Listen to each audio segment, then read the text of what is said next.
Je suis Philippe II, surnommé Auguste, couronné roi de France en 1180 à l'âge de 15 ans.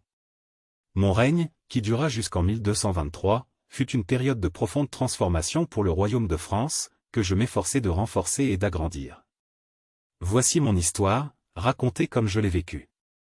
Dès ma montée sur le trône, je fus confronté au défi d'un royaume morcelé, où les grands seigneurs tenaient souvent plus de pouvoir que le roi lui-même.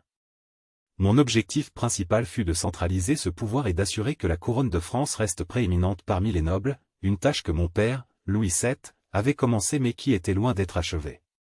Mon règne débuta sous le signe de l'affirmation face à l'Angleterre et à la maison des Plantagenets, qui contrôlaient alors de vastes territoires tels que la Normandie, l'Aquitaine et l'Anjou. Ma première grande action fut mon mariage avec Isabelle de Hainaut en 1180, qui apporta en dot l'Artois, renforçant ainsi mon domaine. Bien que notre union ait été arrangée pour des raisons politiques, elle grandit en affection et devint une source de réconfort dans ma vie. Ma première décennie de règne fut marquée par des efforts constants pour contrôler les seigneurs rebelles et pour étendre mon autorité. En 1185, par le traité de Boves, j'obtins le Vexin français de la main de Henri II d'Angleterre, un territoire stratégique entre Paris et la Normandie. Cependant, la véritable opportunité de renforcer ma position survint avec la participation à la Troisième Croisade en 1190, aux côtés de Richard Cœur de Lion, roi d'Angleterre. Bien que la croisade ait été motivée par des objectifs religieux, elle fut également une occasion pour moi de tester mes capacités de leader en dehors des frontières de France.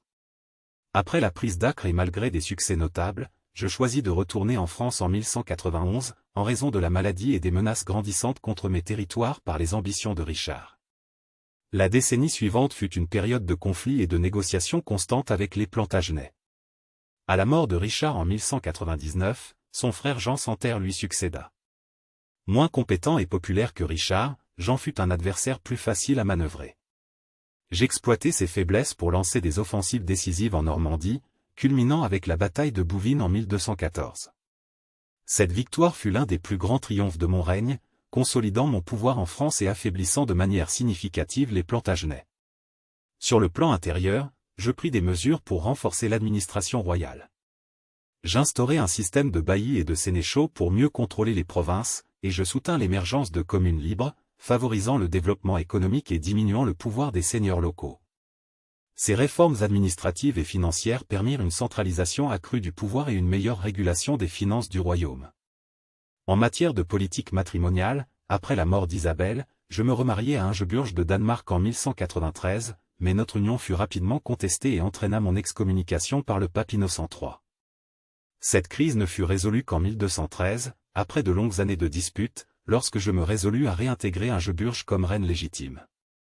Les dernières années de mon règne furent dédiées à la consolidation des acquis territoriaux et à la préparation de mon fils Louis pour sa future tâche. Je passai également du temps à développer et embellir Paris, en construisant notamment le mur d'enceinte connu sous le nom de l'enceinte de Philippe Auguste. Je mourus en 1223 après un règne de 43 ans.